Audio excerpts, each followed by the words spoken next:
Haere mai ki tēnā hui to this live broadcast of the council meeting from wherever we are. So welcome one, welcome all. We have an apology from Rachel. So we're going to change the order of service here, but have we got any disclosures of interest? I have one. So Part B, item 2.2.3, which is the Cardiff Park proposal. A friend of mine is on the board of one of the companies involved. I've declared that conflict of interest in the Part A minutes of the Capital Expenditure Committee, and I'll just re-declare it here, Chancellor. Thank you. George, you're a student? I am a student. Yep, as am I. And you're a student? And I might have my daughter here next year You might? as a student. I think my niece is still here as well. Okay, so let's just record there are various mild conflicts on that front. So I will move that we note those and we will go to 732. Stuart. Thank you, Chancellor. So we're on the on paper 7.32, which is the domestic fees for 2020 and international student fees for 2021. You'll notice that there are a couple of items redacted from this paper in Part A because of commercial sensitivity. We'll come back to those, but they don't concern the main fee setting. As council members will recall, I'm sure we are required to set fees for domestic students for 2020 and for international students for 2021. And the reason for being a year ahead for international students is that we need to be recruiting in the international student market, and we need to be able to signal what the fees for 2021 will be when we are out recruiting those students. The structure of the paper is, as almost all of the council members, I think other than George, will have seen before from past fee setting meetings. So I'll just pick out some of the highlights and then we can deal with any questions that members might have. So if we go, first of all, the background pages, the first half a dozen pages of the paper are really just setting the scene in terms of New Zealand's funding of domestic students and of universities relative to international norms and the general challenge we have of low income per student and broadly declining rankings. If we could go to page 87 of Diligent. 87, sorry, I'm not showing. Yes, 87 of Diligent. You'll see. Sorry, Stuart, would you mind also giving the page of the report? Because I don't know if others are like it. I marked up the version in Part That's B. fine, Andrew, no problem. So we're on page 10 of the report. Okay, thanks. And page 87 of Diligent. So what we've done there is just to outline the expected cost movements that the university will experience in 2020. This is again following the same style as in previous years, and you'll see that we have projected our expected increase in people costs, which is a combination of the across-the-board increase that we negotiate each year with staff and in some cases with their union representatives, along with other movements for promotions, the mix shift and other related people costs, and we're anticipating a 3% increase in people costs for 2020 over 2019. For other operating costs, non-people costs, we've applied an estimated CPI factor of 1.9%, and then for building and asset-related costs, the anticipated and significant increase in those costs for 2020, which reflects the fact that we have a number of new buildings coming on stream with associated costs of those, and then we also have the one-off cost of close to $12 million, which is related to preparing for the new Recreation and Wellness Centre.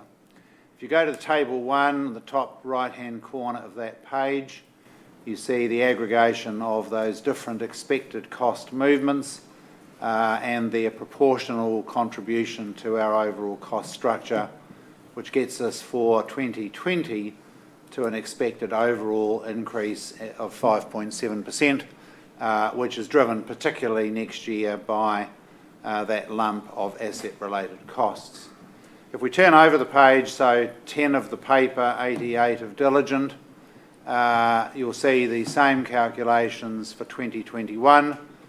Now we don't have the massive increase in building and asset-related costs that we had in 2020. The movement in people and in operating costs is similar to what we're projecting for next year, and so overall the anticipated increase for 2021 is appreciably lower than it is for 2020.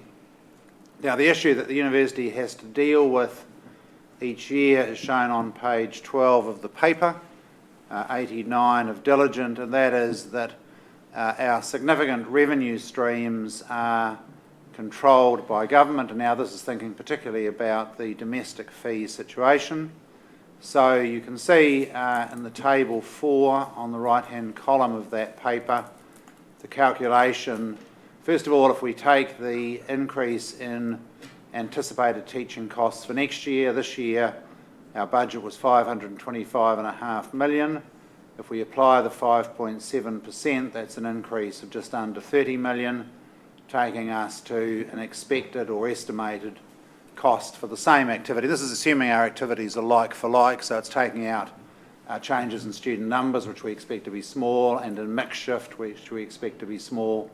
And so we're looking at an increase overall of $29.9 million. In order for us to have all of that recovered from government funding, we would need government to increase the SAC funding by 8.9%. Of course, government never does that. The actual increase in SAC for 2020 will be 2.1%, which contributes $7 million of our increased costs and leaves us with a $23 million shortfall. The domestic fees, if we were to make up all of that shortfall, would have to go up by 12.2%. Again, this is not going to happen. The government, we noted in the paper that the government at the time we wrote this paper was consulting on an increase of 2% in the domestic student fees, and in fact that consultation resulted in the answer it does every year, which is that the number that was consulted on is the number that we get, and so we are permitted to increase domestic student fees by up to 2%, and if we do that, that will be an increase of $3.8 million, and that will leave us with a shortfall of $19 million out of the original $29 million increase in costs. And obviously any lesser increase in the domestic fee than that 2% will increase that shortfall accordingly. We've noted in the right-hand column under that table 4 that we have continued to pursue administrative efficiencies. We've done multiple functional reviews, we've consolidated libraries, we are in the process of consolidating campuses, and all of these things will contribute cost savings, but the reality of it is that with the size of the deficit that we have to deal with, because of the very considerable limitation on SAC funding increases and on domestic student fee increases, we will continue to have a shortfall. That shortfall, of course, is additive. It's effectively staffing positions foregone, and that is part of what explains the general decline in the international rankings of New Zealand universities. We've commented, if we go over to the next page, which is 13 of the report 90 of diligent, we've commented on some of the other options that would be available to us. The obvious one, because we are a teaching organisation and our staff are our major cost, the obvious thing to do if your income per student is falling in real terms and your cost per staff member is rising, the obvious thing to do would be to have less favourable student to staff ratios.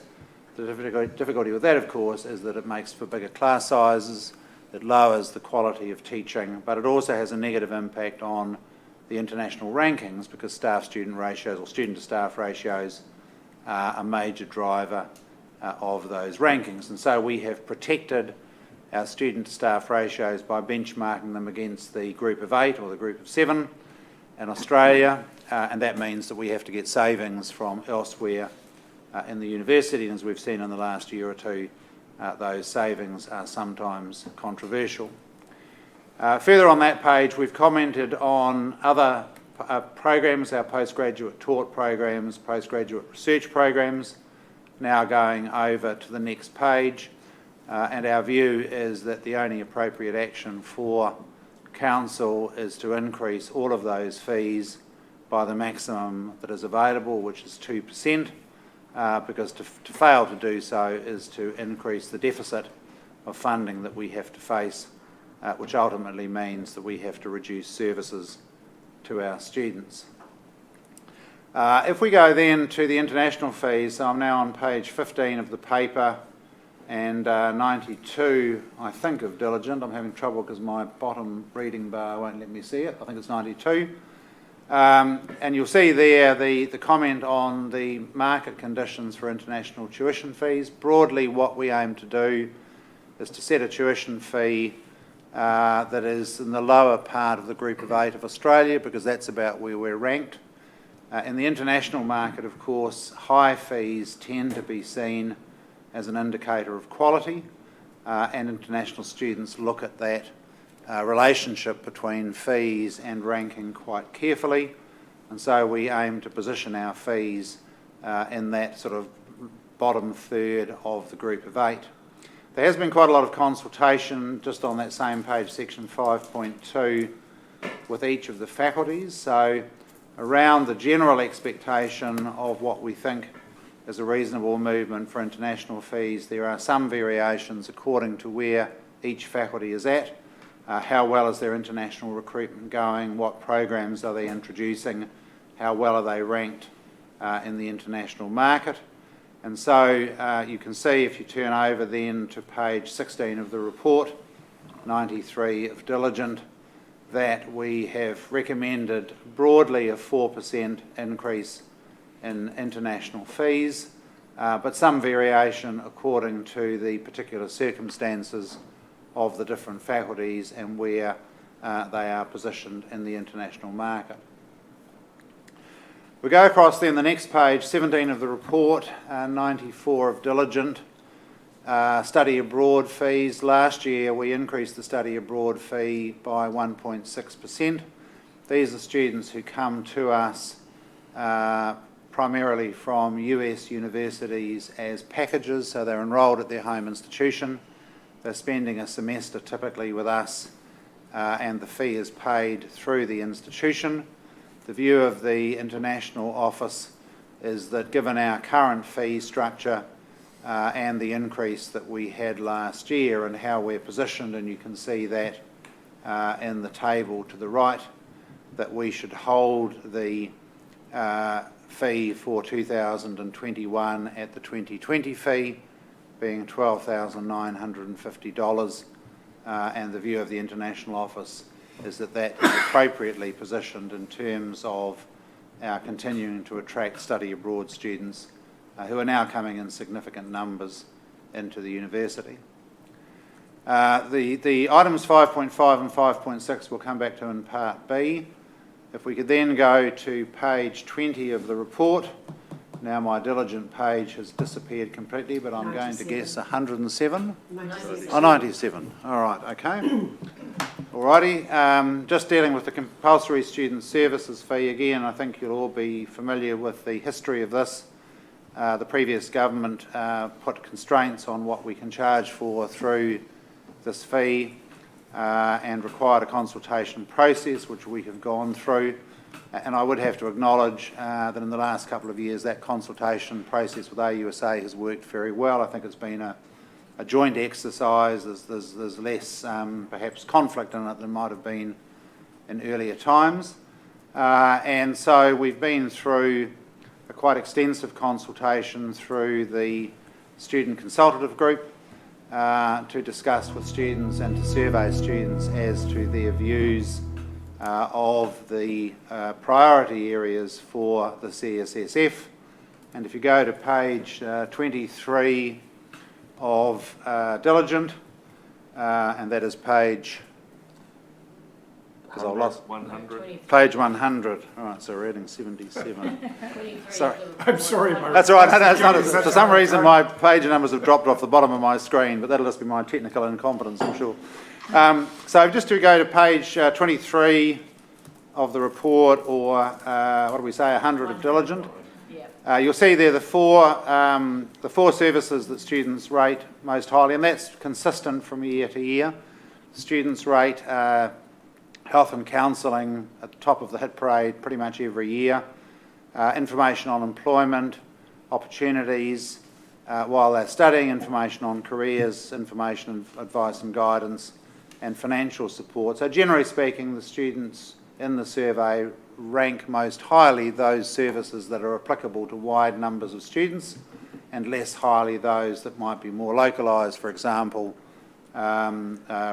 support in halls of residence where there's a lower proportion of the students, and so on.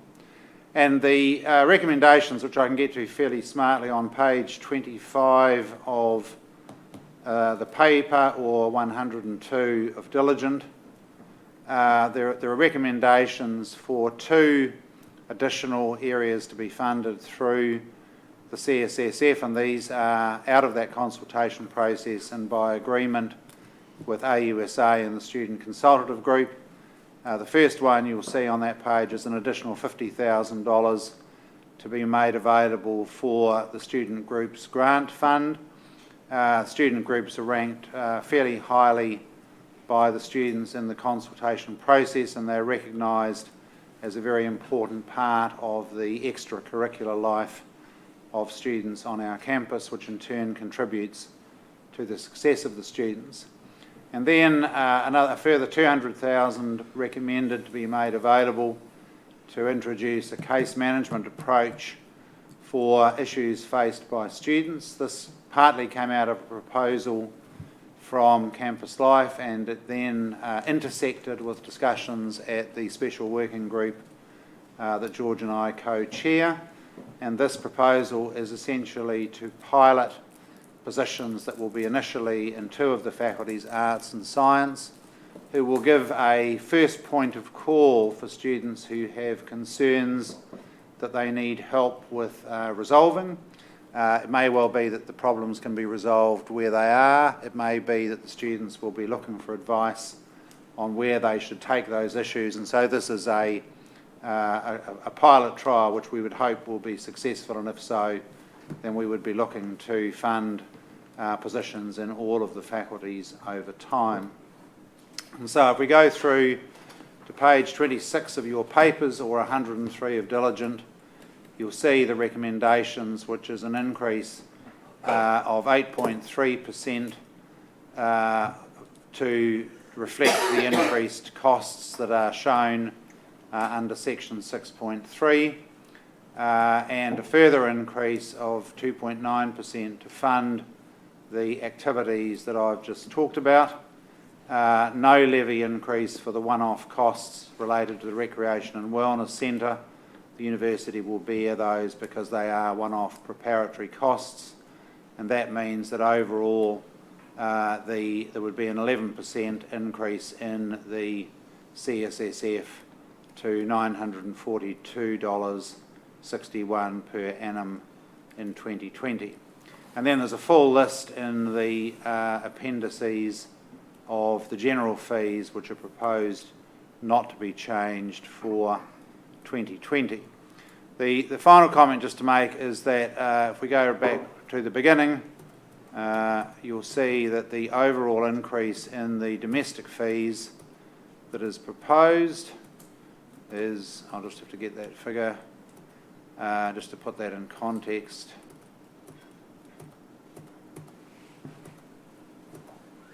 The overall increase I'm on page 2 of the paper, 79 of Diligent. The recommended tuition fee increase will be an increase per full-time domestic student of $197 per annum, and that will leave us still with a considerable shortfall that we will need to manage through savings elsewhere.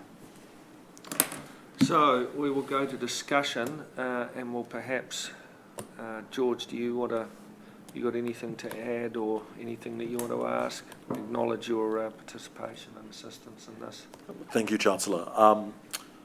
I think I would note, particularly for those that might be joining us over internet, two things. One is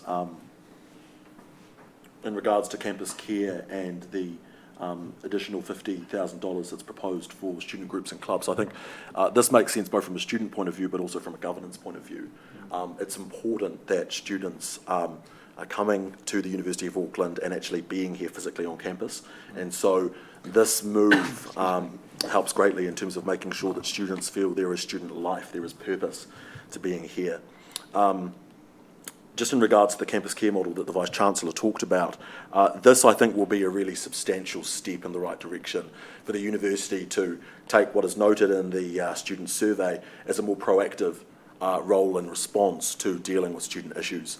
So the entire purpose of this campus care model is to enable students basically to go to one central point, which is what students have consistently told us throughout feedback is that they want, and for them to be in the hands of that person to be able to deal with a whole range of issues. And so we are very supportive, AUSA is very supportive of the pilot that will be taking place in the Faculty of Science and in Arts, and we hope that it will be successful and will be rolled out.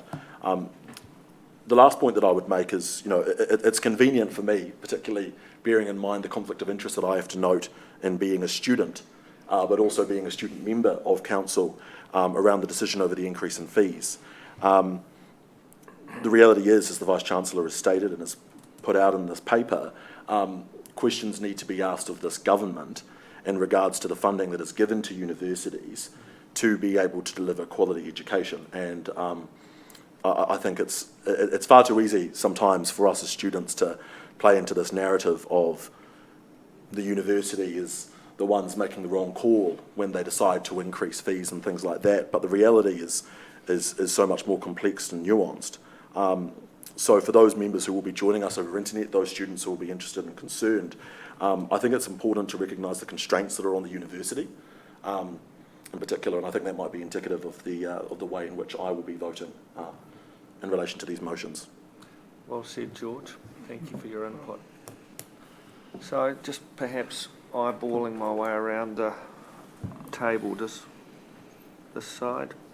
No, I fully endorse it. Having worked in student development and engagement, it's good to see the students' voices being heard, something that we've focused on quite a lot over the last year or so, 4 years, and to be able to be responsive to that through what we do at this level. So. Nodding on this side and working my way down to Jan. Andrew. Maybe just a query. It wouldn't change anything with respect to my view of the expenditures versus how limited income that we get, but I'm just looking for whether we treat increases in non-cash items differently than we treat increases in cash items, because in 2020 we're seeing a huge increase in depreciation. I think I don't know, Adrian, if you know the exact amount. It's a non-cash thing. Clearly we have more debt. We've got to pay off the more debt, greater debt, but it is a non-cash item that's going into our increase in expenses as opposed to a cash one. So do we ever debate inside the university whether we should always treat it the same way? We should always look at cost increases on the net income level as opposed to the cash flow level? Well, I think that's an interesting point, but we also are caught really by the risk framework of TEC around our operating surplus. So that risk profile that TEC uses that does not crossed my distinguish between cash and non-cash items. So that actually does drive that target that we've had for a minimum of a 3% surplus on average, and hopefully more, given the risk that we are growing with respect to international student revenues. So I understand the point, but yes, we're still caught by the risk Constrained by framework. that, that's fair. Yeah, and I guess the cash, non-cash thing catches you when ultimately you have to replace that. Well, exactly, you've got to repay. It is what's building, catching us which is now. You do. And we are spending it as capital. We are. Yeah. I just thought that question might be in some people's minds, so I thought let's just get it on the table and Yeah. chat about it a bit.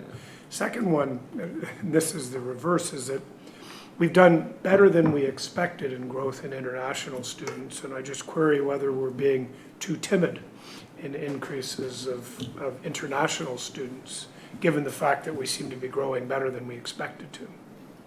Too timid in the fee increase? Yeah, exactly. Yeah, I think the view of the International Office is that this is about the right positioning. I mean, they're looking at where we sit in that group of 8 hierarchy, and that's essentially what international students do. They look at that price ranking Yeah. relationship. The other thing, of course, is that as our numbers have gone up, we are still very dependent on the Chinese market. So we're exposed to a single market, and we want to diversify that market over time. But I think we do need to be a little bit cautious just at the moment. We don't want to turn off potential students from significant markets by increasing the fee too much. And when we benchmark our fees, how do we treat the exchange rate? Do we use sort of medium-term averages or what? I don't know how exactly we do it, but they basically do a US conversion for Yeah. benchmarking purposes. Can you answer that, I Peter? recall we did look at that last year and were prepared for that question last year. And from memory, it was around a long-term average over about 3 years. Fair enough, okay. Other than that, I mean, it's been very well put together and very clear arguments here that clearly I would support. Jan, you had Yeah, it's just in that international, so, because I don't think we had necessarily the fee comparisons in the paper for international fees. I take your point that we are setting it somewhere in relation to the G8, but is medical and health sciences, is that out of line with where the G8 is at the moment? Because we're proposing 0 increase.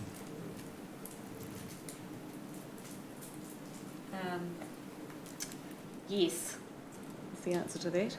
I think we were out of line. there's some commentary on There was commentary on that, yeah. Yeah, it's on page 93. it. Talks about UK and Would be quite useful, I think, to note for the future, maybe if we're going to justify it as a benchmarking against G8, then there should somewhere in here be Sure. what the G8 I think we have had is. that in the previous We usually do international that. strategy paper, but we could certainly put that. We've got the average in there on page 94. But we haven't got it by program. 94. It's a No, that's study study abroad. abroad. No, no, fees. that's the study blended. abroad. Just the, I'm, it's study yeah, I'm talking abroad. about Study the abroad, yeah. international tuition. Yeah.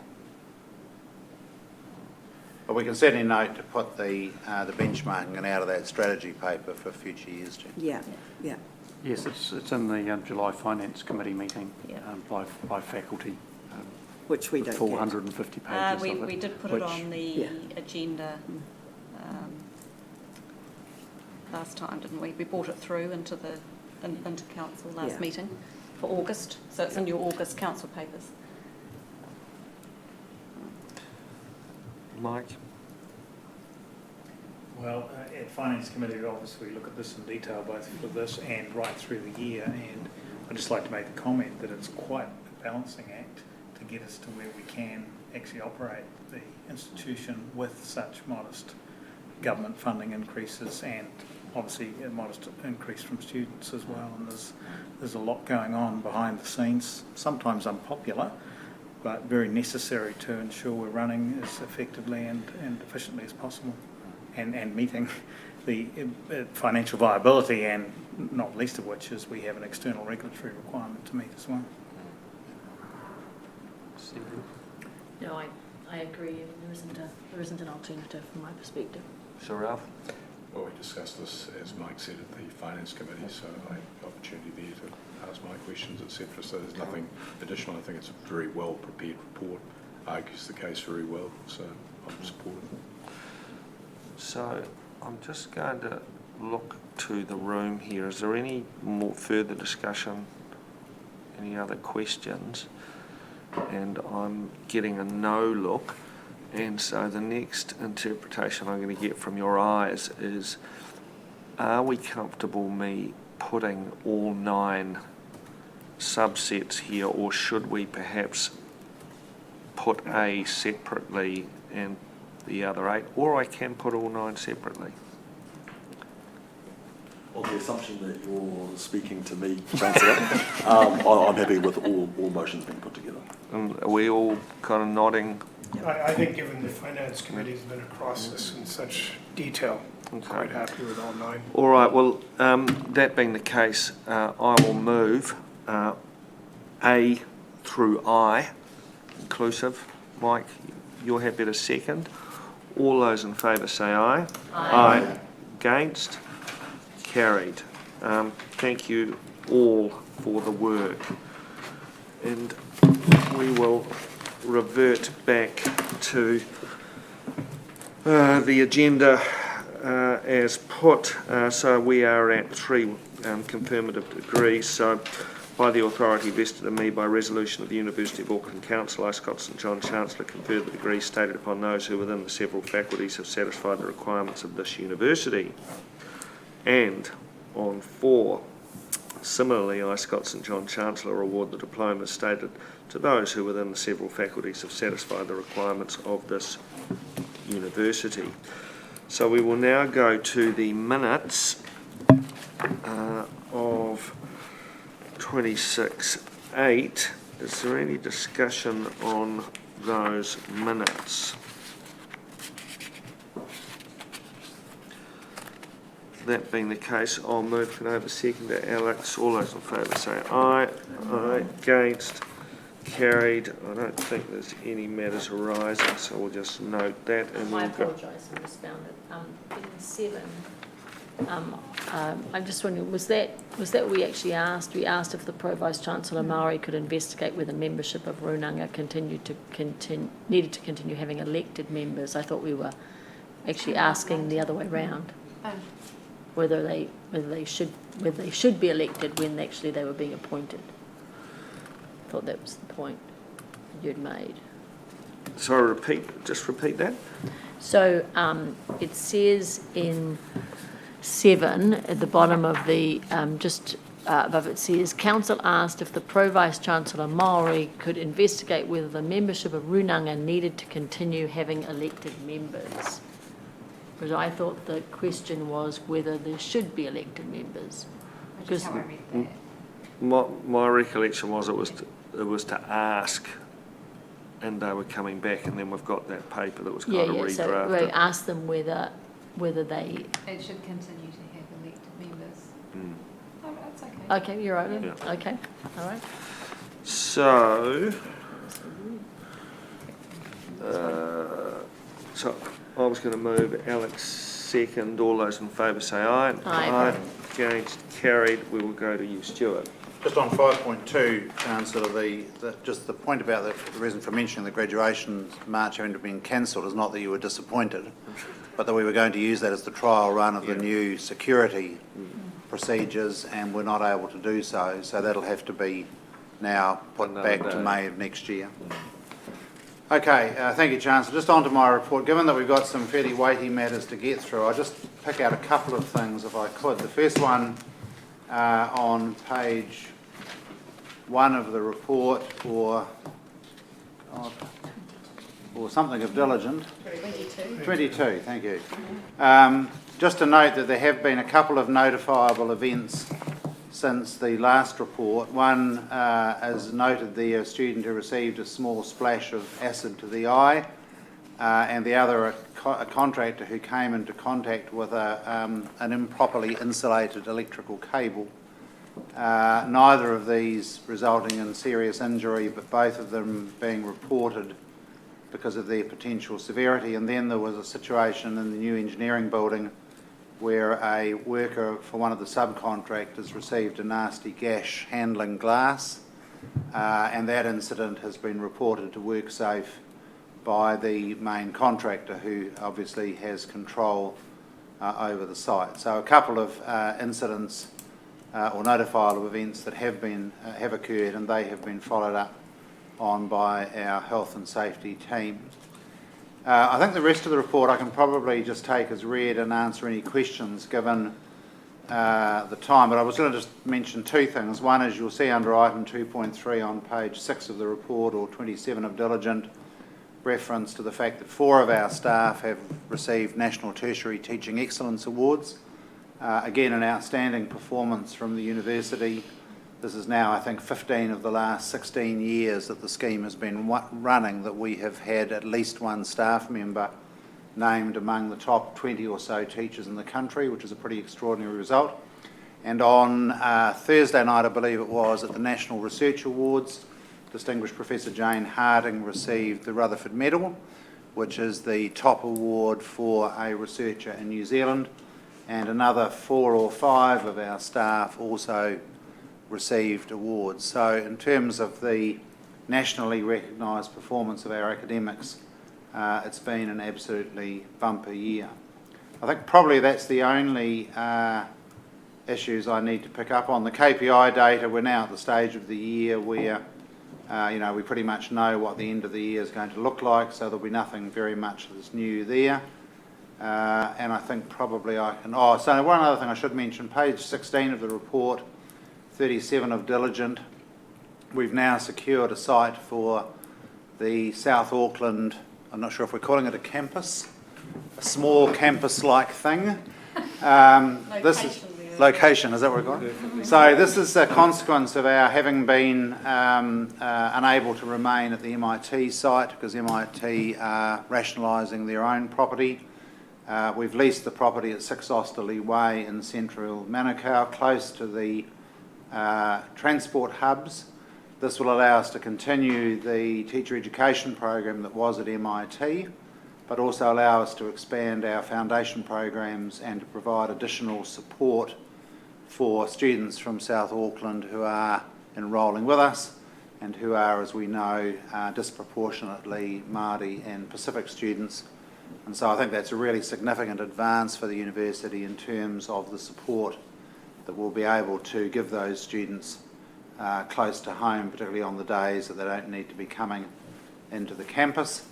And then on the next page, 5.12, just to note continuing significant donations to the campaign and to remind you that the campaign close will be on the 21st of November.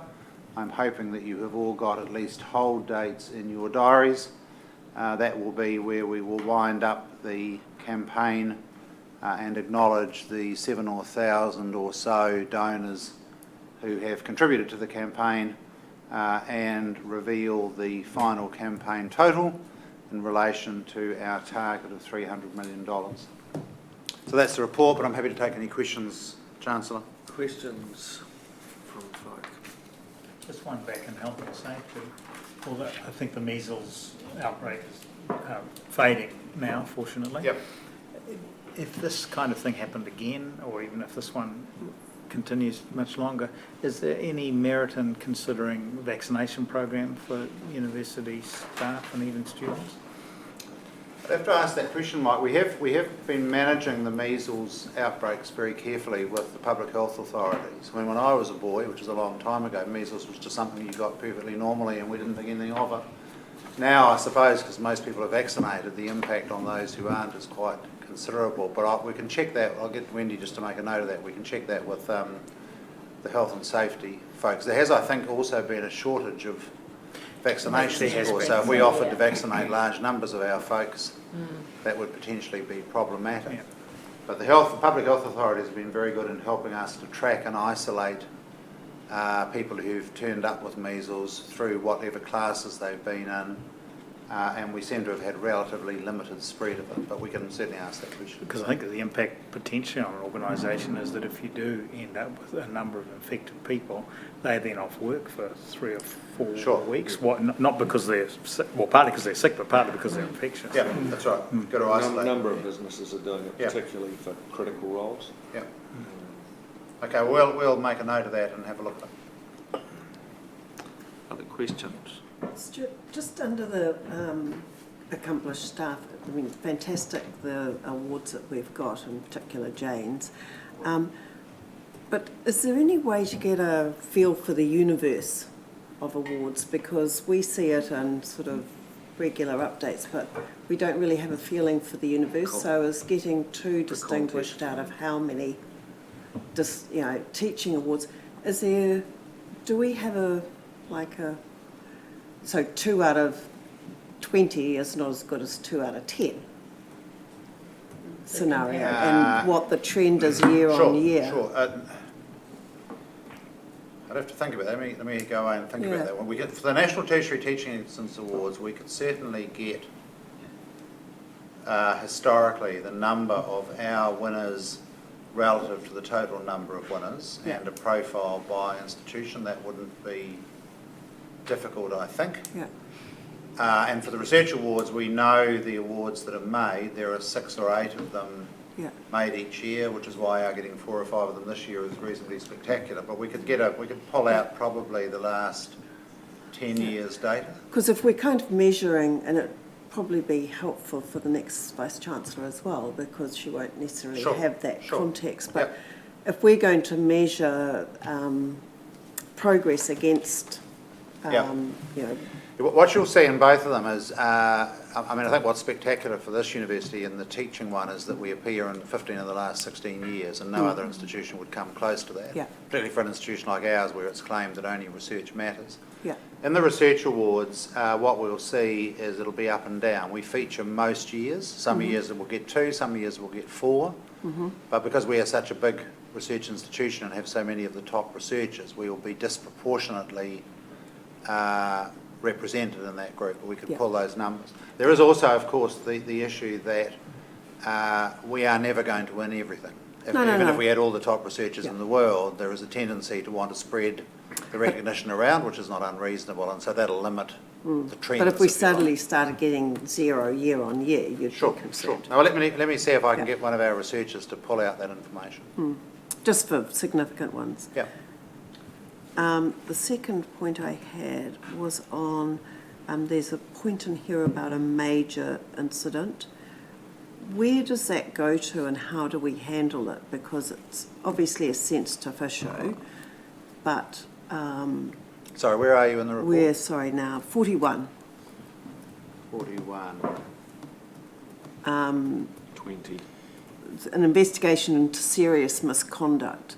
To me, that pricks up antennas and say, how does the council, or where does that go to within the council subcommittees or what have you, to understand what that is and what the outcome is, etc. I'm just looking for the 41. Oh, it's in the first paragraph. It's actually talking about the PVC Maori. Was on deferred study leave. Right. Okay. Only returning the short answer is they don't go to council because the Vice-Chancellor is the employer. So this is a reference to an allegation of serious misconduct against a staff member. Under our discipline policy, which is part of the collective or the individual employment agreement, if the Dean writes to the Vice-Chancellor stating that a matter may be serious misconduct, then the Vice-Chancellor is required to appoint a delegate. Normally I appoint 2 delegates. It depends on the circumstances. So we have to take into account gender, we take into account ethnicity, seniority, those sorts of things. And then we will work through the allegation of serious misconduct with a range of possible outcomes, from a finding that no misconduct occurred to, at the other end of the extreme, a summary dismissal. In the middle, quite often you'll get into a situation where there'll be a negotiated solution. Sometimes people who are accused of serious misconduct fall on their sword, and there's nothing you can do about that other than be happy that they've gone out the door.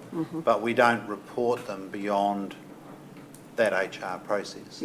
So I'm not concerned and don't want to insert ourselves into that process. But I think where something like that could potentially have a reputation risk for the university, there should be some, it's like whistleblower line, and as you recall at the Audit and Risk Committee, we talked about how do we get visibility over a whistleblower line? Sure. Not complaints, but Yeah. whistleblower. Yeah. And it's a similar sort of thing Yeah. that we're trying to manage the reputation risk, and it's really, there was X allegations of serious misconduct, here's the outcome, and the risk is being dealt with X, Y, and Z. Yeah, I mean, I think we could certainly put together a report on that. Yeah, I don't particularly want to have the details. No, that's what I'm just thinking my I don't way want the through. details, it's more the, I mean, what we deal how with the it's managed. reputational risk, if something comes up that I think has got a potential to go public on us and to be a reputational risk, then what I would normally do is to advise the Chancellor and Pro-Chancellor that that's on the radar, and to have our comms people alongside that early on, so that if it blows up on us, we're ready Prepared. to go. Okay. Very few of these things do. yeah, There was one case, of course, last year where I put the fact of a dismissal into the VC email because I wanted people to understand that the behaviours have consequences. But if I think about most of the ones that we've had to deal with, they've been resolved as a confidential outcome. And there would be perhaps half a dozen of them a year that we go through. So maybe think about it, because I've asked the guys to come back in terms of the whistleblowing yep, sure. scenario, Sure. so it could maybe come through Yep. as one of those. Yeah, we'd have to be quite careful about it, but we can certainly do something that says, in the last year we had X allegations of serious misconduct and they were resolved in the following ways. That would be possible. Yeah. The number of them is quite small, because the threshold for serious misconduct in our policy is essentially, could you be fired for it? Not will you be fired for it, but is it of that scale? Yeah, But okay, we can have a look at that. okay, thank you. Anything else for Stuart? Okay, that being the case, I will move that we note the Vice-Chancellor's report, and we'll move into the reports of council committees. And Jan, we are with you for audit and risk. Nothing Short further. story. Nothing further, Dad. Is there any discussion? I'll move, perhaps Jan seconds. All those in favour say aye. Aye. Against, carried. Capital expenditure. Scott, why don't you take this one? Okay. I don't think I've got anything to add. All right. Well, I'll move, but I might have somebody else second. I'll second. Thank you very much. All those in favour say aye. Aye. Against, carried. Mike. Similar story for Finance Committee. There's really no business in Part A, although Yep. we have some Part Yep. B material in the minutes. Yep. Any discussion? I'll move. You second. All those in favour say aye. Aye. Against, carried. So we are now at 7.4, and that is page 145, I think, which is the Runanga.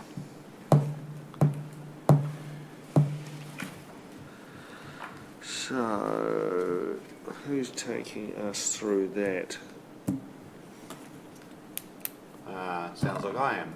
Yes. 7.4 is the proposed terms of reference coming to us from Cindy Kero. You'll see that in the first item there was an amendment, I think was suggested at the last council meeting, to note the university's obligations to acknowledge the principles of the treaty. There's the addition of reference to consensus being sought wherever possible, because all Māori staff of the university are able to attend the meetings. But then there is the voting membership, which is referenced on page 146 of Diligent. And I think we have a couple of members of the Runanga here who might be better positioned to comment than I am. Well, Cindy met with both of us and I delegated Amokura to. Who's not a member of Runanga. Yeah. The other change was to ensure that both co-presidents of NTM are also members of Runanga. Yeah. So I don't think there's anything further to add. I mean, at the last meeting there was that concern that I had about whether getting rid of the elected members was a good idea, but we've talked that through with Cindy and agreed. So we've rounded out Yeah. the discussion from last meeting. Yep. Is there any further discussion on that? I just had a question, Jack? if you don't mind. On page 145, why are meetings only open to Maori staff? Because it's a forum for Māori staff issues to kind of be put on table, I guess. And in saying that, the PVC Pacific and PVC Equity PVC also Equity are members of that committee as well. Put it this way, no one's excluded in terms We of... don't do an ID check. Yeah. But I guess one of the functions that Runanga provides for in the university is a space and a place for Māori staff to come together and have a conversation around issues that are relevant and pertinent to Māori within the university, which is why it's an open forum, because there's not many other spaces for that to occur. Yeah. I'm not sure that's terribly inclusive. But I'm not going to die in a ditch on it. Yeah, Well, it doesn't say that anybody else can't go. No, it's open to only Maori staff. It says it's open to all Maori staff. It's open to all Māori It staff. doesn't say it doesn't not open to exclude. others. It doesn't say you can't go. It doesn't say anybody else can't go. If it says it is open to all Maori staff, so professional and academic. I think the point, though, is, Jan, that the Runanga is a committee of council intended to give advice. Its primary function is to give advice on matters Māori to this council. Hence the membership on page 146, which is an appropriate membership for people who can give advice. But because of the point about a place and space, the view I think of Runanga has always been that Māori staff should be able to be a part of this, whether or not they are members in a voting sense. So in it's that not- way, it's inclusive. Yeah. Yeah. and Yeah, so I think it's one of the few opportunities within the university that Māori staff actually have to come together to be able to have that conversation from a Māori perspective around what are the issues that make a difference and matter to Māori both internally and externally within the university, similar to the student space, I guess, and the PVC Pacific And there is a space. Pacific equivalent, although it's not a committee of council. Yeah. But it's definitely not, if you want to come, you can come, because that's the way that we operate generally anyway. it's Māori staff are invited, Yeah, but Yeah. no one's excluded. yes. Is that the... Yeah, and really my concern that I raised last time around was that other Māori staff wouldn't feel welcome unless it was very obvious that Yeah, they are welcome. yeah. So, Yeah, and but I don't have the right, for example, to turn up to an equity committee meeting. You Yeah. know, so it's there is something special about it, you know. Yeah. And I have to say, in the last couple of meetings that we've had, there have been staff there who are isolated within their own working environments and spaces. So being able to come to the Runanga is an important part of their sense of belonging and being engaged and included within the institution, which is often quite an isolating experience overall.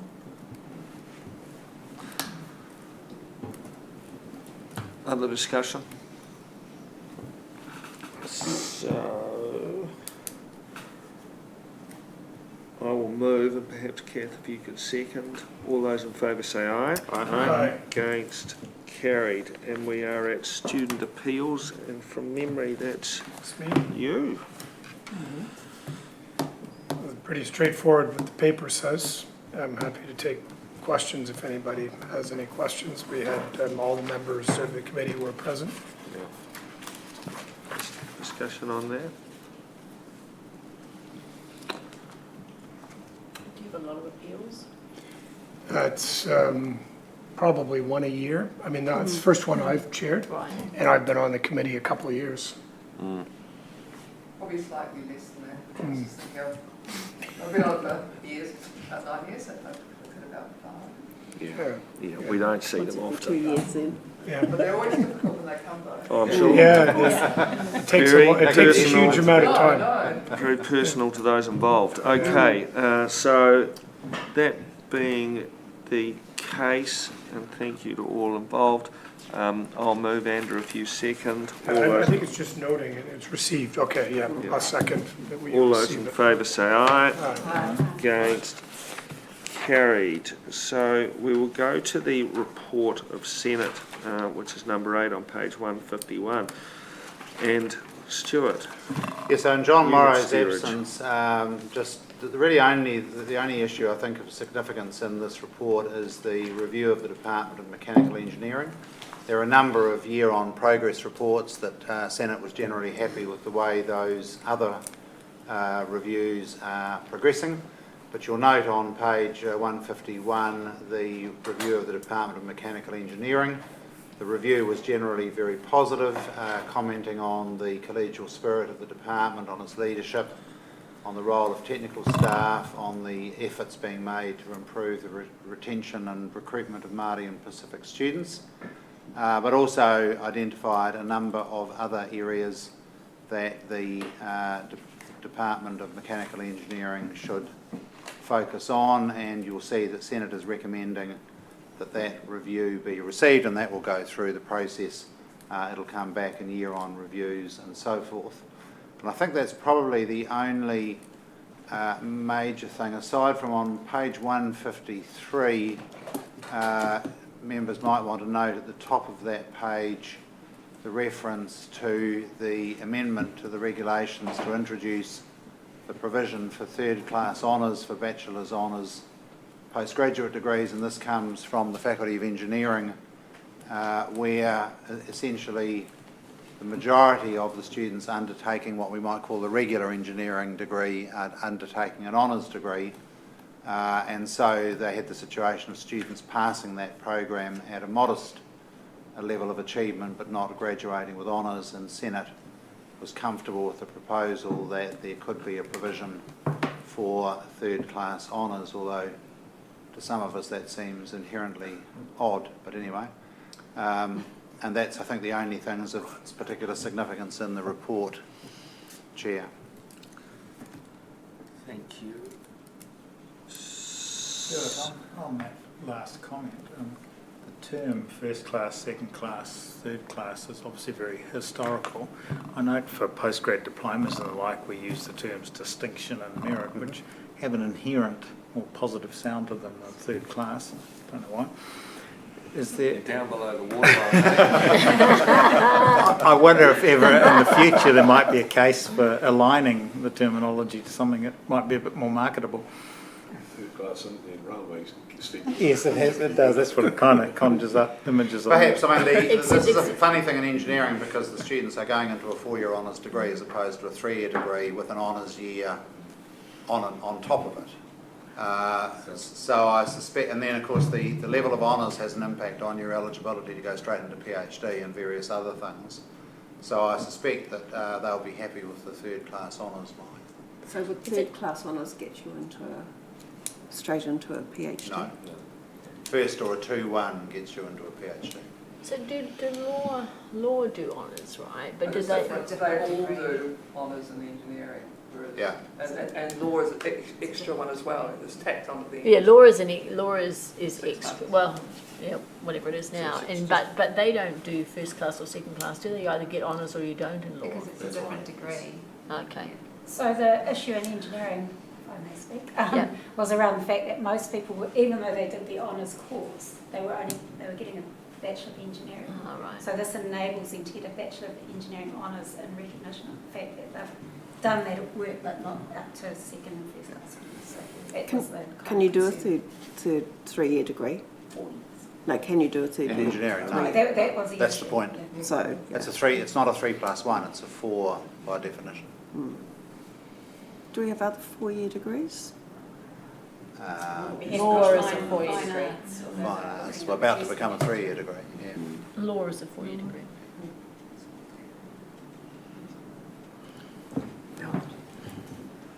But that Any wasn't other really your discussion? point, was No, it? it wasn't really my point. It was more the terminology rather than the fact the extra But I level think, is but I think the being problem. introduced. I think the problem with the terminology is you have to be in line with the international terminology, right? And I think that the first class honours, second class honours, I don't know about third, but first and second is a terminology that is used Fairly widely. internationally. Yeah.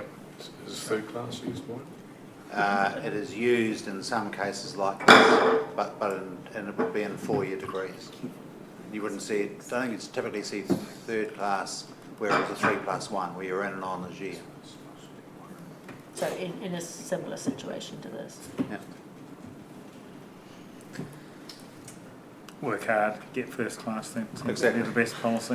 Yeah. Amakura. I will, on page 151 of Diligent, there's a reference to the, this is for the School of Medical Sciences Maori and Pacific strategy. So I had a look at it and I just wanted to point out quite a serious typo.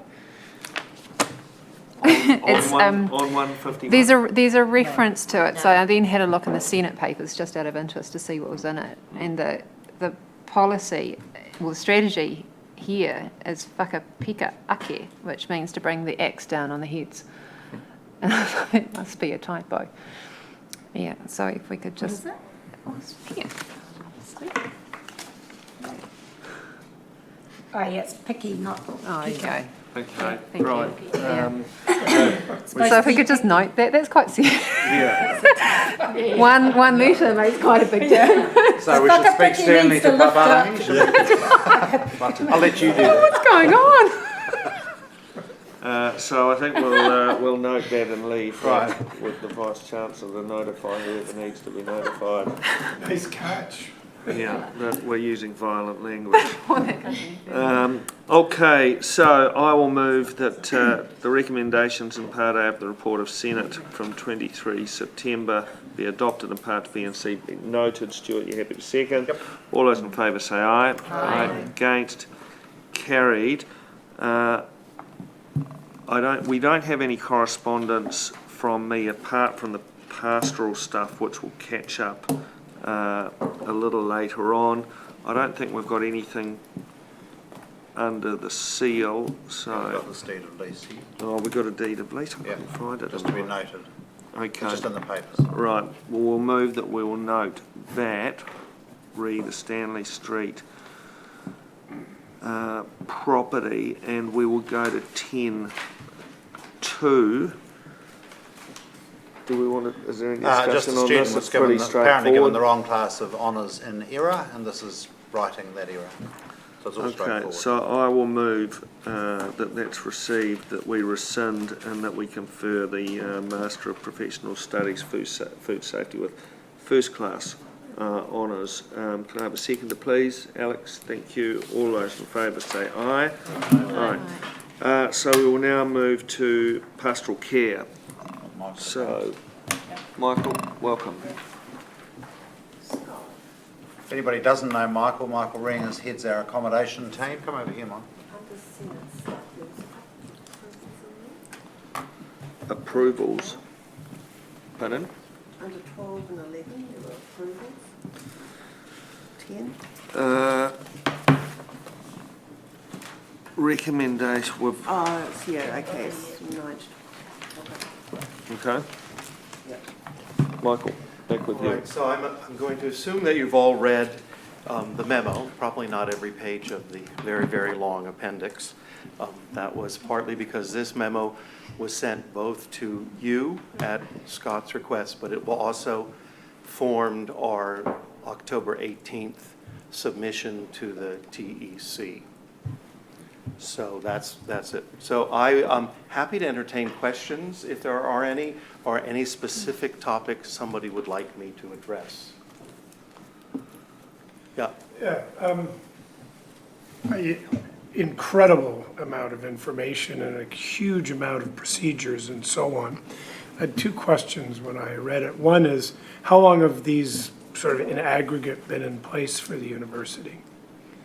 Well, so we're developing and changing them all the time, Yeah. but most of what you were sent has been there at least the 6 or 7 years that I've been here. Right, okay. We do review them annually, and we improve our performance each and every year, and they are getting better. They're not perfect yet. There's more we can do, but we're very proud of what we do, and we do believe that we create safe communities. Is there much information sharing between the various institutions around the country in this specific space? So at my level, it's been relatively quiet. What I will tell you that at the next level down, it is almost constant at the moment, just talking about how could this have happened, who's heard what. It's I wouldn't call it necessarily educated discussion. I think it's veering on rumor, and that, you know. I guess where I'm going, are we kind of an outlier in terms of the spectrum of the framework? Was pretty much everyone operating this sort of a framework? No. Yeah. I think it's important to remember about this particular case. I mean, the student passed away in his room. This is not common, but neither is it unusual. There's nothing remarkable about a student passing away in the halls. What's remarkable about it was that his body wasn't found for, initially it was reported as 8 weeks, now I understand it's 4 weeks. That is kind of remarkable, but it's also worth noting that this student was in a relatively independent living environment. This is not a person who was in a standard first year hall. It would be more akin to our self-catered kind of situation. So one of the concerns I have is that the government has, I think, seriously overreacted to this. And if we go where we look to be going, they're going to mandate ratios of residential assistance, and we are going to have to put a whole lot of cost onto students. So I think there is quite an overreaction from this one terribly tragic and unfortunate case, but remarkable only because the young man's body wasn't found, not because there was any evidence of neglect of him in the halls. It looks like putting a solution in place without understanding the problem yet. Well, exactly. It's hard to see how more RAs would have prevented this particular situation, well, about which we don't know everything, and there's quite a lot of rumour going on. Yeah. Michael, we've got on page 167, we've got our ratio of RAs to students. Do we have the data to compare that to other New Zealand and Australian universities? So it varies quite a bit, but so our current planning ratio for a first year hall would be 1 to 35. That is if you were to look to the code of practice that the minister's looking to, that's at the top end of what is acceptable. It totally ranges. Give us some context then. So what's the So they minister say proposing? anywhere from 1 to 20 to 1 to 35. Okay. So who had, and for us, it'll depend kind of which hall it is and a lot of the structural part of the hall. One, for instance, when we look towards next year, and this is going to Stuart's point, why Peru? Because of the way the floors are designed. The floors in the main tower, have 41 students, one of which will be an RA, the other 40 of which will be school leavers. That would not, if he were to mandate that ratio, we would not meet that next year. At the same time, putting 2 of them on the same hall, we think is more than is needed, and that in a hall that has 24-hour coverage, that is plenty. I guess where I'm seeing issues is that pastoral care is not only provided by resident advisors. They are very part-time, well-trained students who have a full academic life. So if that's what's between safety in a hall and not being safe, that's just not the answer. It takes the entire structure and how you build communities. So I agree with Stuart. I would be very hesitant to start having 5-bedroom apartments as the preferred first-year school leaver accommodation. I just think that's way too hard to actually know what's going on in a student's life in any way, shape, or form. But that is something that, like I know Massey does it in Wellington, and obviously Canterbury does it in Christchurch. Yeah. But that is it's kind of where your facilities go. I mean, we've been quite fortunate in that even from the early days of Whitaker Hall and O'Rourke, they were built as what I would call the best style of accommodation for school leavers. One of the things, I'm sure we've all been following what's happened in Christchurch, and one of the things was that some people were saying that the RAs in Christchurch were being an RA, full-time study, and they were working as well, part-time. So our RAs got part-time jobs as well? They are limited by their university contract on how part-time they can be, and if they have a job, they have to have disclosed it to us contractually. But could they work 8 hours in a department store if they so needed? Yes. But more than 8 additional hours. So they're assumed to work 15 hours a week, and we will let them work an additional 8, and then we would say that is too much. Sorry, I just, I had a second question I was trying to come up with. Because presumably Canterbury would have had similar procedures to what we did, like in aggregate. And one of the things that struck me in reading it was there's so many procedures. Is what's the risk of something falling through the cracks, just like what happened in Canterbury? Well, so quite regularly we'll get a call from a parent. Sometimes the child hasn't been heard from for 3 hours. That was the shortest time frame this year. Their child hadn't called them for 3 hours, and could we find them? So even that we take very seriously. The RA very quickly determined where this person was and said, please call home. Again, we can't even tell the parent what the person's an adult. If they're 18 years old, they're an adult. We can say, don't worry, but much more than that, we can't really disclose. But we highly encourage the student to call their concerned one. If the RA can't do that, and they've tried, and we do an awful lot of social media tracking, and the RAs are better at that than parents. That's, I'm happy to report. Always go for young people.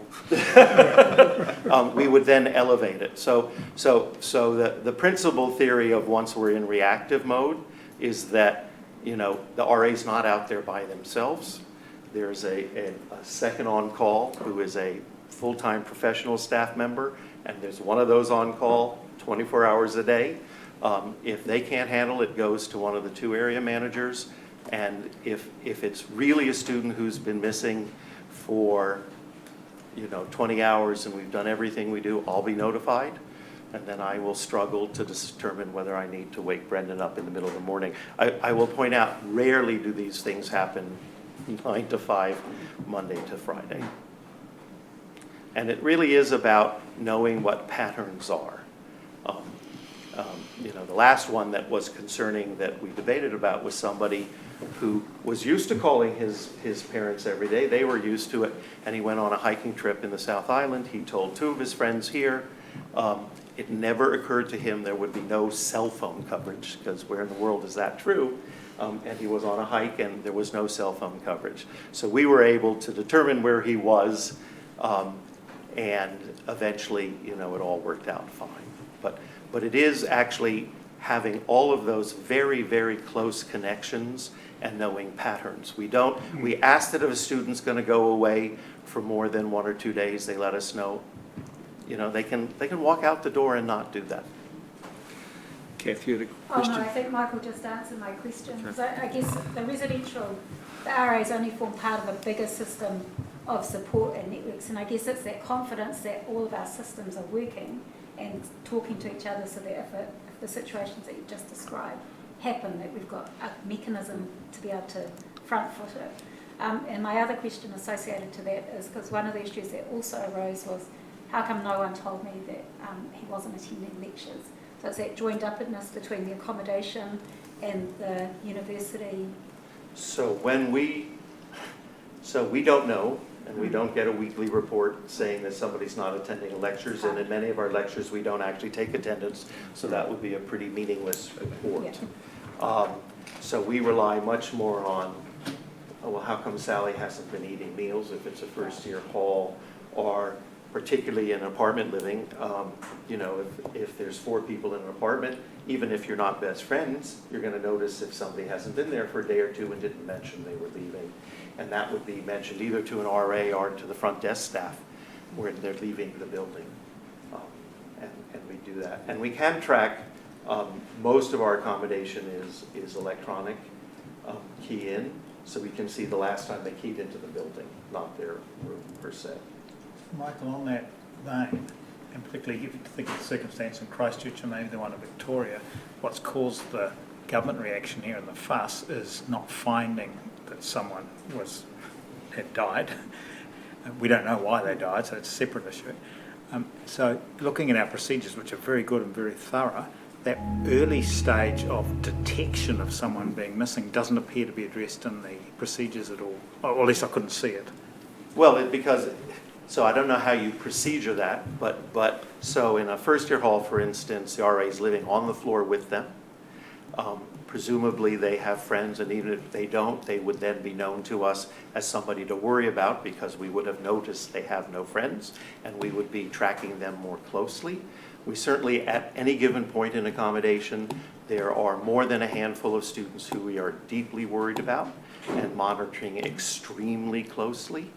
And we do rely on, that community of a floor to say, hey, it's just weird, I don't know where that person is. Do we in fact have a procedure that raises an alarm, as you mentioned, that if someone hasn't used their electronic card for a meal or whatever for 3 days, that it actually does something? So food service occupancy is about 64% of our students eat so the occupancy is 64%. So we do get a weekly report and we can check it. We do not have a trigger that says if you didn't eat 3 meals in a row, that's a problem, because it's probably not. Particularly so weekend meals go way, way, way down, and the weekday meals are in that 90 percentile. Let's say a week to avoid this horrible month situation. Yeah, and that would work in a first-year hall. We can do that. We have not been doing that, but that wouldn't help in a self-cater where they're not eating with us. And they don't have to swipe in and out of the accommodation. Right, and we do, and we can do that. At the moment, we don't have an ability to get reports that are doing analytics on that. That is something that we are considering, and certainly Waiparuru, and this is actually more important, Waiparuru will have electronic door locks instead of key locks, so that you will be able to definitively know if they went into their bedroom at a certain time. And that's actually the direction we're going. So we're certainly, as we need to replace locks, go all electronic, because that is just by far the very best way to track somebody. Okay, so that'll give you data. Just changing tack slightly, I guess in these situations, you don't know what, we've got what look to be fabulous processes and procedures underpinned fundamentally, I guess, by the training of your RAs, because that's where the rubber meets the road. But to what extent, you don't know what you don't know, to what extent has there been any independent review of what we are doing? Because TEC is asking us that explicit question. And one of my nervousnesses around this space is the extent of kind of responsibility that we end up signing up for what are actually adults, because we're not a boarding school. We're a university. So can you just talk to me about that? We certainly haven't had an independent outside specialist evaluate what we're doing. We are constantly comparing ourselves to what others do. One of my residential experience officer was the former head of the New Zealand Association. He serves on the board of the Australian, New Zealand, Asian, and is extraordinarily well versed in what the policies and procedures are. That is the question, is how to answer the November letter. It's the who would do an independent. So you can have an auditor look at your plans, but that's actually not evaluating practice per se. So I think that is a question that has gone unanswered. And I was on a phone call with the risk managers of the other universities in New Zealand, and one of them is already doing an independent auditor-like review, and they called the TEC and said, could you please tell us the outline spec of what you're looking for? And they said, oh, we have no idea. I don't know how you hire an independent and say, review this and walk away, because that's actually where we are right at this moment. Yeah, because there is this thing in the letter, right, that said I would ask that as a council you conduct a review process, preferably independent, that reassures your council and me that the processes, systems and procedures utilised within your wider accommodation services can give you confidence in the safety and well-being of students. My expectation is that you should complete it and report back to me with findings before the 29th of November 19. That's what I'm referring to. Yeah, so what are we going to do about that? I know, I mean, you've sent them all the information that you needed to send them by the 18th of October, right, but what are we going to do? I mean, obviously we've all been given the information, we're reviewing it at a council meeting, but I don't know, is it an audit and risk committee thing? Stuart, I wonder if it's, because everyone's got these, I wonder if it's not something the Universities Association could pick up and almost do a, so Michael could go and do Victoria and Victoria could go and do Canterbury and, you know, move people around, because it's an independent view by people who are aware of what the issues are and what they're doing, and it'll be beneficial for the other university people. Yeah. And it could be a way to improve, you know, lift the knowledge of the whole sector. That's something the energy industry does a bit of, around the dangerous, you know, the pentane and stuff like that. And I suspect the airline industry does it. So I quite like that idea. Yeah, we can certainly talk to the other universities about it. I mean, I think the question in my mind is, what is the question we're asking? What's unusual about this is that the young man lay deceased in his room for 4 weeks. So you could ask the question. The narrow question is, if a person died in our halls, how soon would we know, and how would we know? Yeah. Would it take us 4 weeks to know? I think it needs to be really narrow. I agree with Michael. If you go and do a review of documentation process, it doesn't tell you. What you're looking for is the Swiss cheese. Yeah. You know, where does it fall through all the cracks that it ends up with 4 weeks? Yeah. And the people that are used to dealing with these, the halls of residence, should have a much better feel for what sort of things we should be doing. Yeah. And that was to the point of, you know, great documentation, great training for people, but how do we check, or what's the key point to evidence that, you know, I've seen that 45th person this week. You know, do I as an RA have to tick a box, so I have to think about it, or, because, you know, you get busy and suddenly someone says, have you seen so-and-so? And you go, oh, actually no, because, you know, you get caught up in your own life. So what forces an RA to tick the box that they've seen that person this week? Or more what's generally, how do we, as exception an report? institution, know that that person is not here? Yeah, the exception And we can certainly ask report. that question. That's quite a carefully defined and narrow question, as opposed to trying to audit our entire procedures and see if they're any good. No. So we could look at doing that. I mean, sharing with the other universities would be one way to do it. Isn't there a difference though also, I'm just going on newspaper reports, but it was being outsourced, whereas you're doing it all internally? Well, it's not, well. It was in Christchurch, It was, yes. but we have halls that are run by other people, But we don't have any halls that the pastoral care is not Oh, run. okay. Yeah. So while the we have Christchurch halls that is the okay. front desk is operated and the maintenance operated, 100% of the pastoral care is under one system, one reporting, and the same team. But it doesn't necessarily follow that because it was outsourced, it was bad. No, but there were, again, just from the news reports, that there were worries, people were saying there'd been concerns for a while. But again, that might just be after the fact that people come forward. And I guess it's that you just want the confidence that when students go into a hall of residence, that there's a whole bunch of things, systems there that will enable a student who's at risk to be identified quickly, and that we're confident as a council that that can be put in place. Because I think there's evidence here that the pastoral care is really strong, the sense of community, the processes, but, you know, we just want to know that we're not going to get that same phone call. Well, you don't want it to get to that situation in the first place. Because that's the worst possible one where someone is there. There are potentially two issues here though. There's that, and it looks like we're quite strong in that, and we can always check that and improve it.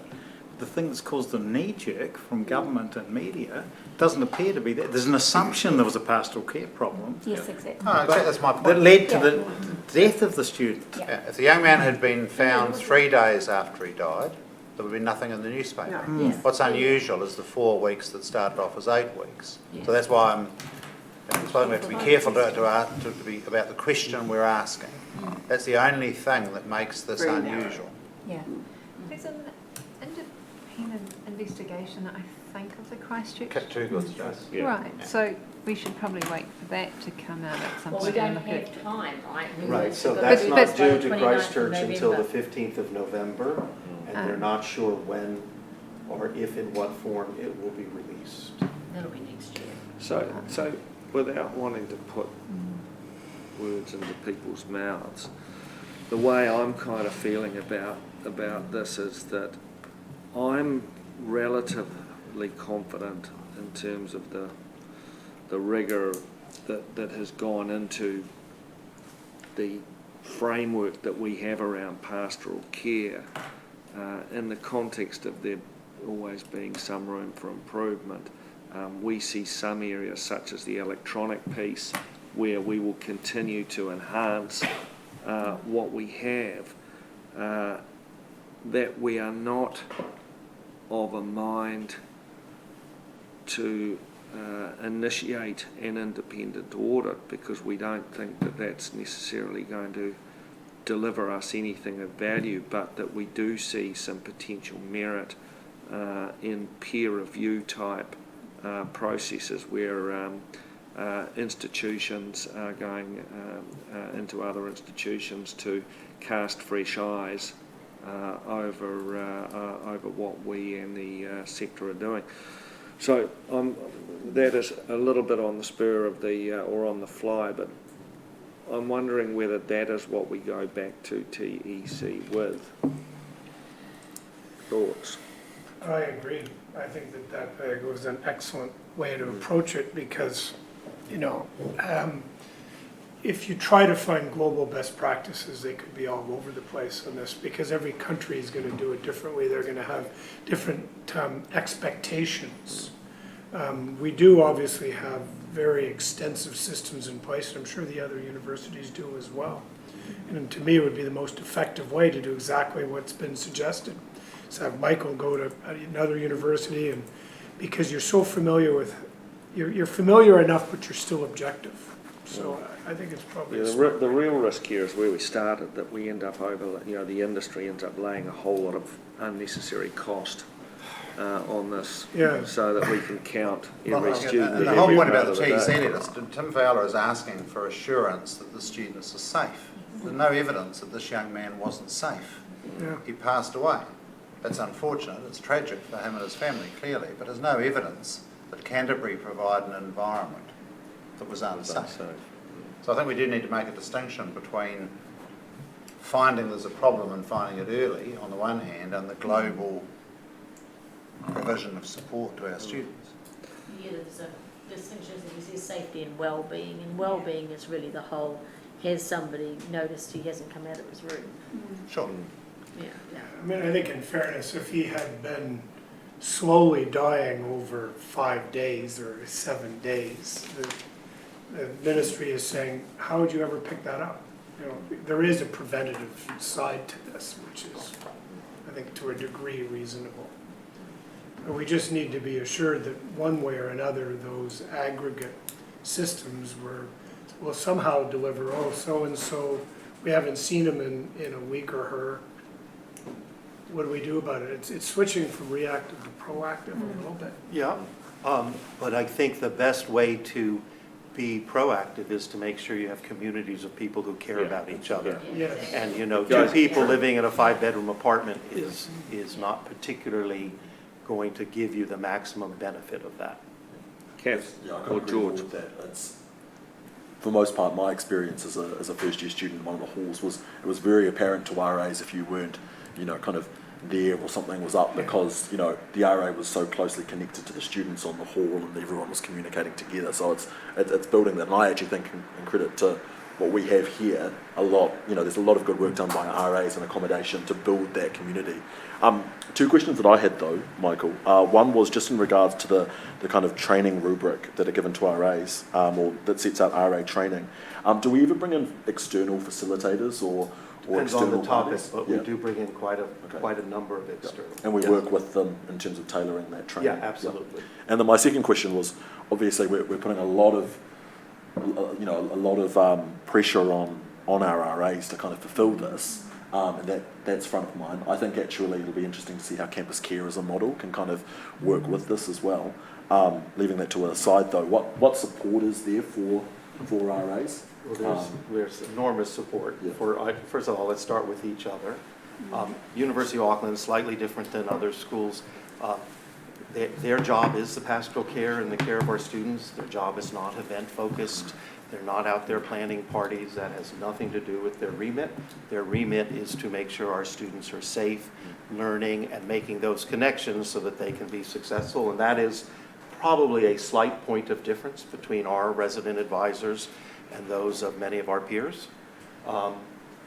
So that's the first and foremost. Second of all, absolutely, this is a high-stress job, and finding somebody who's hurt themselves is going to be, they're trained, they know what to do. But then the next step in that is, how do I support that RA? They've been traumatized, they're at risk, and we have to support them. So all of those procedures are in place, and we have an amazing relationship with counseling. We're kind of partners in that, and they absolutely would get right in there and support all of the people that have been supporting in that instance. Kathy, you had something? Oh no, I'm just curious on the same thing, because we are talking about students who are RAs. There's a lot of focus on them, which is slightly unfair. But I guess my question was around, and I've forgotten it because I had to make that statement first up, but it was around that whole thing around how we lose that question. It was really important at the time. I've lost it. It's just gone to the hiding. But it was around the fact that there's a whole bunch of expectation. I've got it. Have you had a conversation with them around this? Because the RAs. The actual responsibility on these young people is huge. It's been all over the media that the RAs are, the focal point of this. And so I'm interested to know what is their perception of how this could have been handled differently, which I would hope would be captured. So first of all, we would, even if we had a place that only required 2 RAs, we would never let the number 2 be the sole number. So we have a place like that. So Purnell Student Village has 91 beds. By the way, we do self-catered apartments. That would say 2 RAs. That's not acceptable. You cannot do a shift in 15 hours a week and cover it with just 2. So after this event, we absolutely talked with the RAs, mostly to support them, because the press got pretty bloody mean about RAs there for a while, and we wanted to make sure that they were doing okay with that and being supported. It depends on which RA you're talking about and what has happened in their hall specifically. But it is absolutely something we talked about, and it's an ongoing conversation. So, we started talking with the 2020 RAs on Saturday afternoon, and one of the questions I put out there is, one of the most important things of your job is telling us when it's too much for you, because you can't actually be a good support person if you need support at that time yourself. So I'm pleased to hear that. So just in terms of this issue, are we comfortable with that sort of rendering that I gave, that at this point we've reviewed our processes, we're comfortable with our processes, but we acknowledge that there is always more that one can do. We can cite the electronic and toss up the idea around peer review as being preferable to an independent audit, which we believe is of questionable value. Is that capturing it for everybody? Please speak. Yes, comfortable with that. Okay, so Wendy, I don't know how you worded that, but we'll find a way.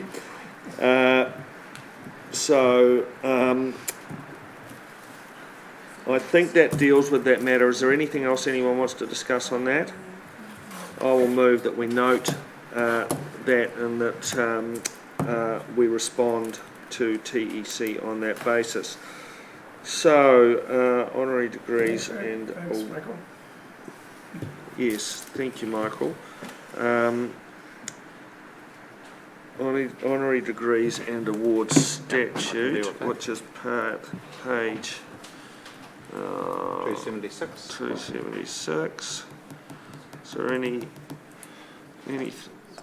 Just to explain where we got to, so members will recall that I raised at the last council meeting the question of honorary degrees for staff, recognising the work they did as staff, and the general preliminary view from council was that wasn't appropriate.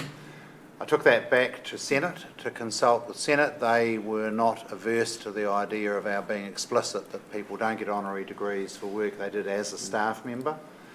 Some of the Senate members raised the question, completely unrelated question, well not completely unrelated, a completely different question of whether the degrees that we have appropriately reflect our range of faculties and disciplines, so they're going to have a further conversation about that. In the meantime, what we have proposed in the documents before you are some changes to the honorary degrees and awards statute, and they basically involve removing 2 degrees that have not been used in the last decade, the Doctor of the University of Auckland and the Honorary Masters, being explicit that honorary doctorates are not given to staff or former staff for their work as staff members, and those changes then would allow us to have the new honorary degrees and awards statute in place in the meantime, because I don't know how long the discussion at the Senate will take in terms of getting to that possible new set of degrees. So I'm suggesting that we approve the 2019 version now so we can use it, Chancellor, and we'll come back on the list of degrees issues if and when we get some proposals. Any discussion? I have a couple of typos. Okay, we'll get you to fire those in. I'll move. Cecilia, you happy to second? All those in favour, say aye. Aye. Against? Carried. Okay. Right. Skills-based members. I'm assuming the chair. Pardon? I'm assuming You're the assuming the chair. I'm leaving the room, I presume. Yep. Don't go far away. Yeah, got to come back.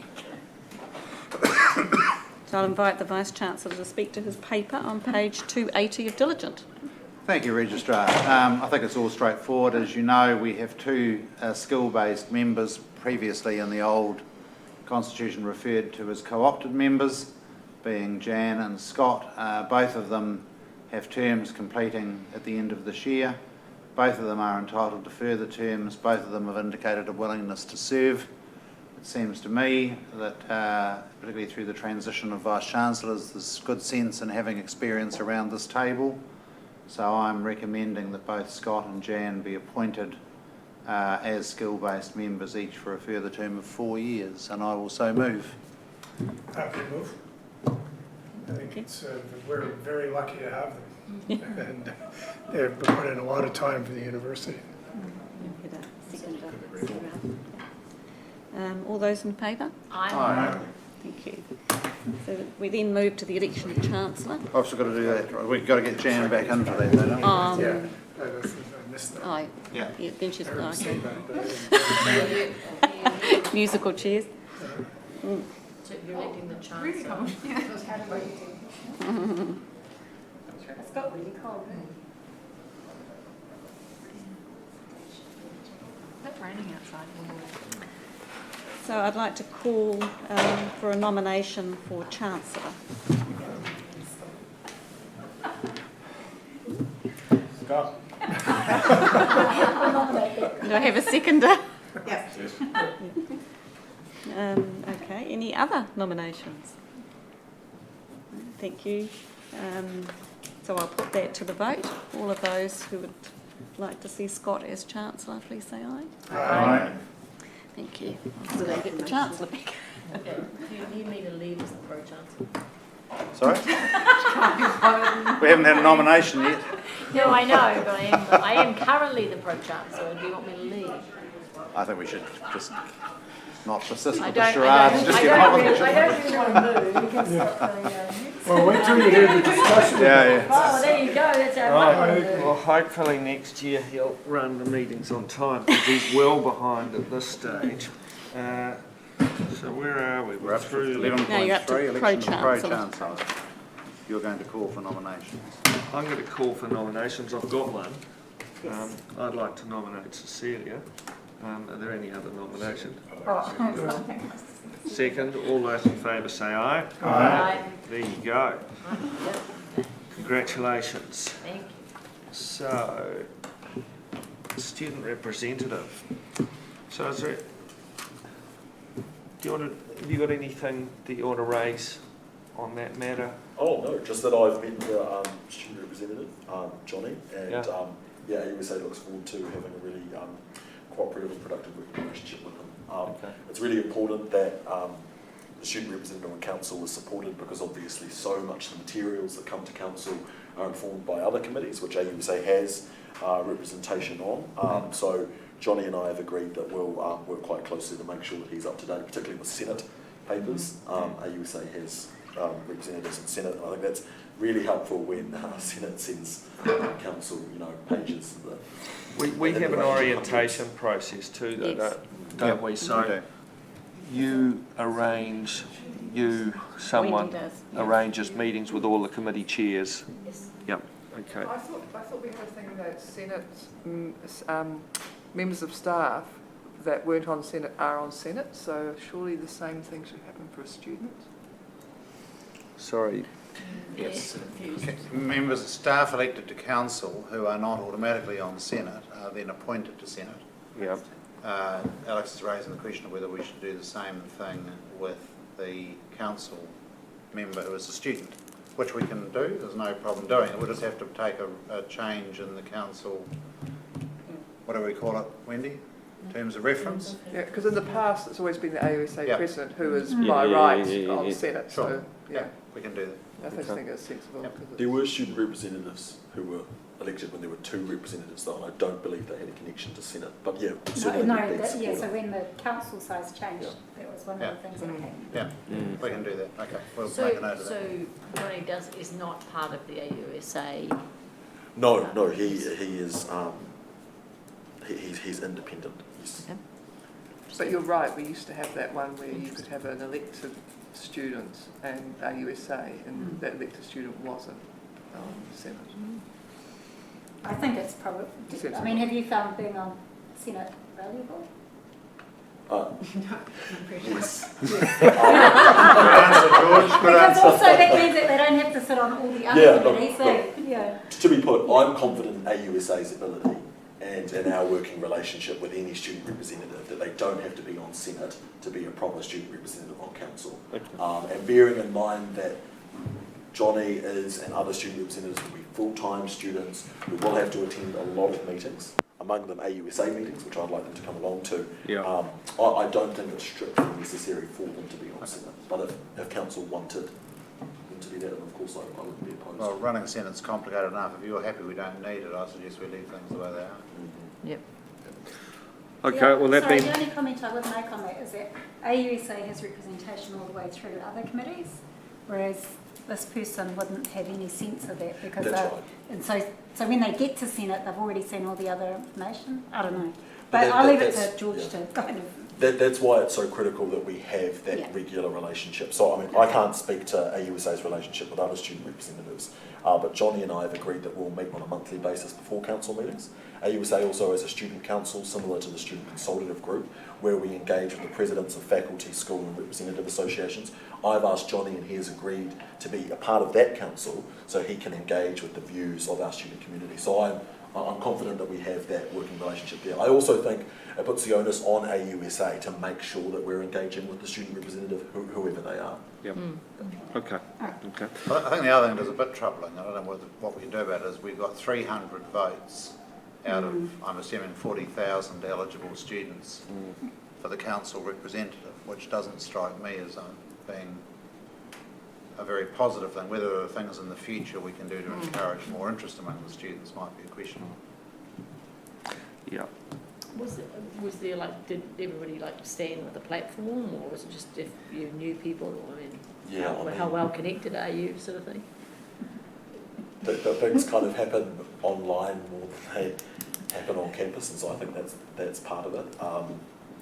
There definitely needs to be a focused effort on upping engagement in AUSA and council representative elections. I think the struggle is that students generally don't vote because they don't know what the positions are. They don't know what the positions are, or don't care about what the positions are because they don't see how those particular roles or offices fit into how their concerns are communicated. But that's a broader question for AUSA and the university to answer. Right, we better keep rolling. So I'm going to move, and George, you happy to second? Yes. All those in favour say aye. Aye. Against, carried. So moving to 11.5, shortlisting committee for the appointment of the Maori representative on council. There is a paper on page 283. Is there any discussion? I just note that Sir Ralph has offered to assist us there as the one other. Thank you, Sir Ralph. Is there any discussion? For the future, I just wondered to what extent Runanga might be involved. And I know that the Pro Vice Chancellor Maori is part of that subcommittee, but I don't know whether it's possible for a body which is actually external to, well, it's a subcommittee, isn't it? It's a subcommittee of council. I don't know. It felt like that would be a good place for nominations to be discussed. It's a bit tricky because of confidentiality concerns. Yeah, I was going to say, and some of them may be coming from there anyway. Yes, yeah, that's right. But whether there might be some discussion, so not necessarily about individuals, but about things that Runanga think are important that might then inform the process. Just whether there is some way that Runanga could be brought in to that process, and I don't know what the answer is actually, but it's just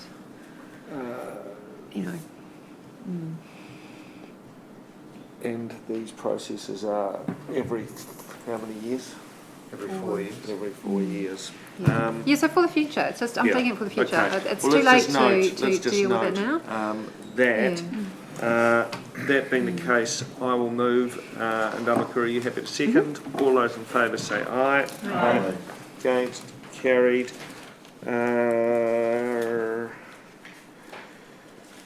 Elections of staff representatives on council, so I've seen the paper there. Any discussion? Just for noting. Move.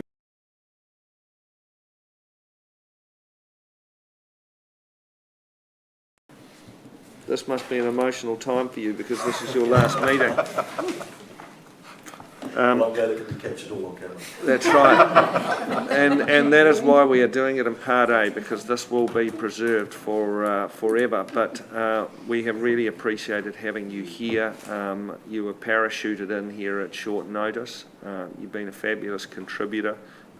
You've been rigorous with your thought and pragmatic with your decisions. And so it's been great to have you around, and I think I speak on behalf of all of us in terms of our appreciation for your efforts. So many thanks, and we wish you well. Yeah, thank you very much. It's an honour to represent students on a body such as this, and I've greatly enjoyed my short time on council. So thank you very much. Yeah, good on you. So we are now at other business. Cecilia, you had one item. Yes, I wanted to bring to the attention of the council. There was last December, council passed a resolution asking that the foundation review their policy on fossil fuel, on investment in fossil fuels. And they did that and worked with, the foundation has worked very closely with Cambridge Associates, who is their advisor, and and looked not simply at fossil fuel exposure, but looked at the question of actually including environmental, social and governance screening for all potential investment opportunities.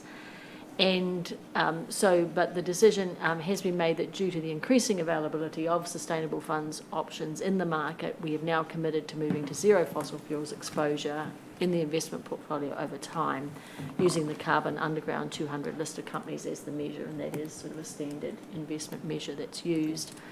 And as part of that commitment, we are targeting a reduction from what in August was 1.5 to 0.5 or less by December 2020.